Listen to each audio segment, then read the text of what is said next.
Today marks the signing of the American Disabilities Act into law on July 26, 1990. But it was a movement, like so many others around civil rights, that struggled at the beginning. It took decades for Congress to finally bring up legislation in 1988. For some of us, the Americans with Disabilities Act of 1988 represents the next step in the American civil rights movement. This legislation grants full rights to Americans with disabilities and moves our great nation from a respectable position of official compassion for those with impairments to a more laudable position of empowering disabled Americans. And another 2 years of bipartisan debate in the Senate before the actual signing into law. And now I sign legislation which takes a sledgehammer to another wall, one which has, for too many generations, separated Americans with disabilities from the freedom they could glimpse but not grasp. And once again we rejoice as this barrier falls, proclaiming together, we will not accept, we will not excuse, we will not tolerate discrimination in America. Does this sound and feel familiar? A group of people's rights barely existed because they were misunderstood, labeled, controlled, and as a result, they barely existed. And like so many progressive moments in American history, it never happens overnight, and there are setbacks. You've seen them recently. You must fight for equality in the face of inequality. Equality in your ability to enter an area open to the general public. Equality in your education in public schools. These are just two of the underlying principles that outline the ADA. It is a civil rights law that prohibits discrimination against individuals with disabilities in all areas of public life, including jobs, schools, transportation, and all public and private places that are open to the general public. So today we celebrate this historic day when the civil rights of a group of people were granted, allowed. Seems kind of crazy, doesn't it? So I've invited my friend and colleague Jackie, who has been acutely affected by the passing of the ADA. 2 of her 4 children are severely disabled, and she'll talk about what it was like to navigate these disabilities as a family, the struggles as a mother, and what we can all learn from, as she puts it, the sweetest children you could ever ask for. So I'm very, very blessed. This is Balancing Life's Issues.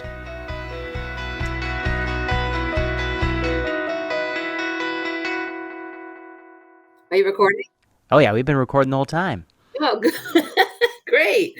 Don't put that part on. No, anyway, so more about my kids. So I have 4 children, the love of my life, 2 of which are severely disabled. My oldest, Jarrett, is 27 years old, and my daughter is 17.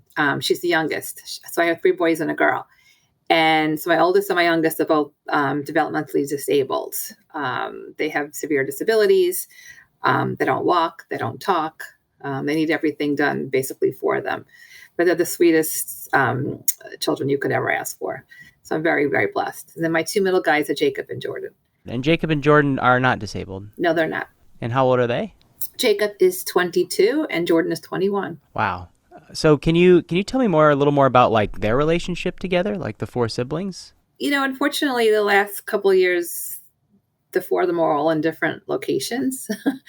Jarrett, my oldest, has been living in Monticello, New York for the last 13 years in a residential facility, which a phenomenal place, with all organic food, and they took great care of the children there and protected them from COVID. And so he was in a great place.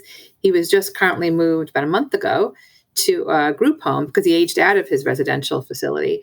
Are you anticipating the same thing happening with Julia soon? Yes. So Julia is turning 18 in November. And when she turns 21, she will officially age out. But actually the facility that she's in, which is in Millbrook, New York, she can actually stay for the rest of her life if we choose to keep her there. So that's something we have to think about. But Jarrett's residential facility, they do aged out at 21. He was 27, so he was there 6 years longer than he should have been. Because he's a house favorite, probably? No, he is, but no, because there was nothing available to him that suited his needs properly. So they kept him in this facility until we found the appropriate housing for him. Tell me about what Jacob and Jordan are up to. So Jacob is living with me. He's my 22-year-old. He is living with me, working and trying to figure out what his next steps are. And then Jordan is 21, and he has been going to school in St. Louis for the last 3 years. He's starting his senior year. He hasn't been home a lot. He was also overseas for 6 months for a semester abroad. But when Jordan came home, he did go with me to visit both his siblings. Jacob does go with me to visit his siblings. I occasionally bring Julia home, but it's difficult for me to bring her home because she's getting bigger and heavier, and physically it's a challenge for me to care for her myself. Jared has not been home in a couple of years because I cannot care for him. He's too large. So tell me more about navigating the physical part of helping your kids who are disabled. I mean, I guess there was a time when they weren't as big as they are now. So we lived in a great community in Westchester County where the schools were very much into inclusion. And even for kids like my two children who have severe needs, they were able to manage them and care for them. And they gave them for a couple of years, elementary and middle school, they were able to give them a good education, and it was all inclusive, and the other children in the schools loved having them there and used to take turns having lunch with them and caring for them. They would line up actually to have lunch with my kids. It was wonderful having them at home. I needed help all the time. I couldn't manage on my own, especially with 4 children. Lifting them as I got older, it's difficult. And they need care in every way. They need to be fed. They need to be dressed. They need to be bathed. It's difficult. It's very, very difficult. And so is that the moment where you decide that the home is the option? Unfortunately, yeah. Unfortunately, and it was a very, very difficult decision to make, and something that I've probably at this point in my life, it's been so many years later, I still can't get past. I still struggle with it on a daily basis. But they are in the best place, and they've thrived in the environments that they've been living in the last couple of years. So I know I made the right decision for them, for the 2 of them, as well as my other 2 boys, for the whole family. But it's something that, as a mother, you feel badly about. You want to be able to care for your children yourself. So Jared has COVID this weekend, and I got the phone call on Friday, and one of the most challenging part was that I'm not there to care for him, and they're quarantined and now for 10 days, so I can't even visit him. So it's something I face. I have to deal with every day.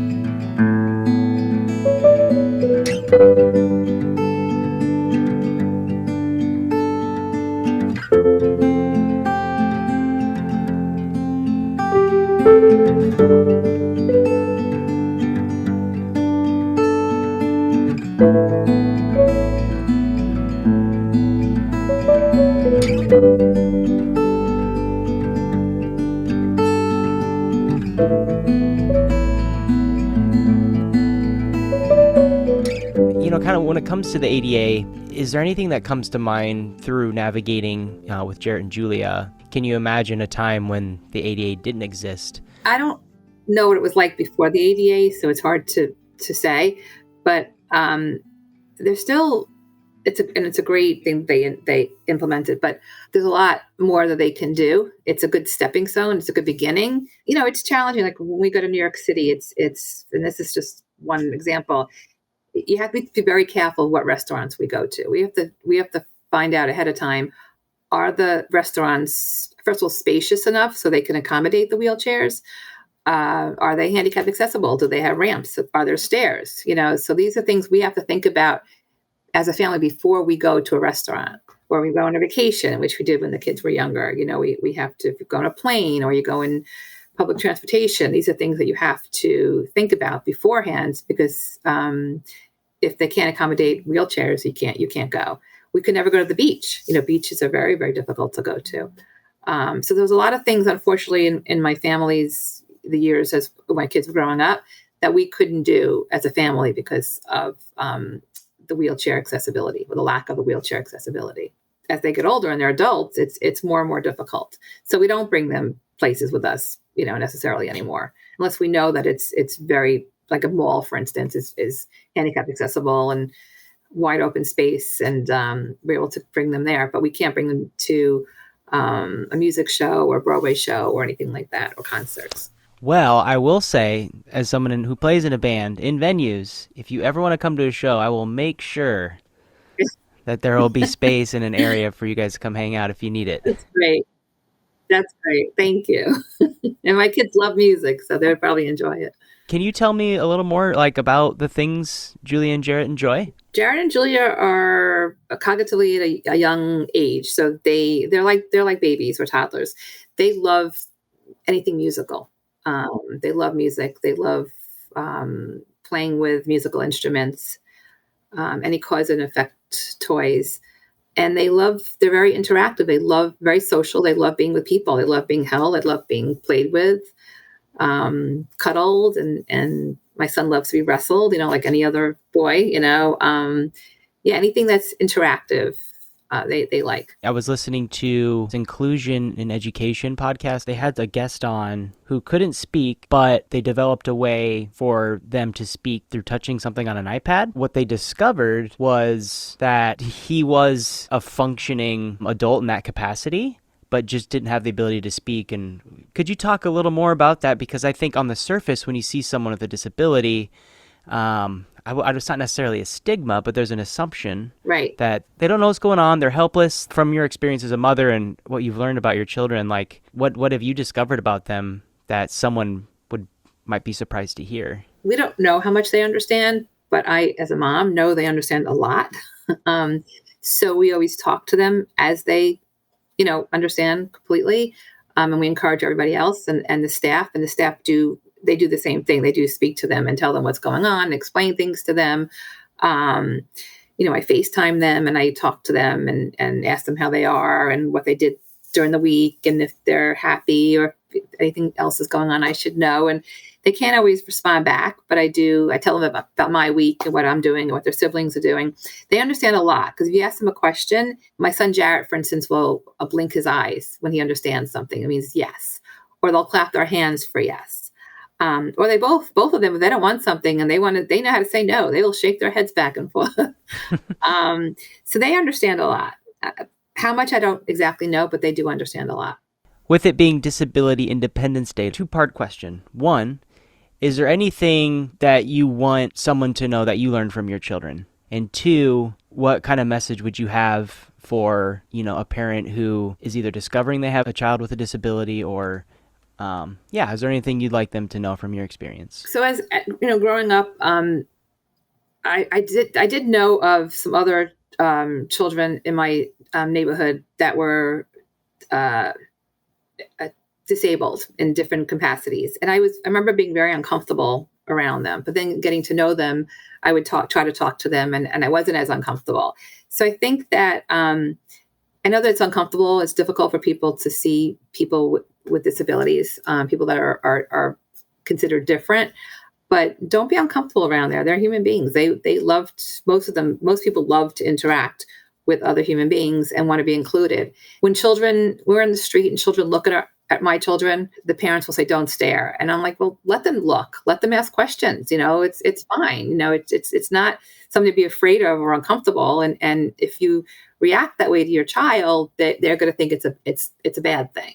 So don't be uncomfortable around people with disabilities. Talk to them, interact with them. They'll make them very happy.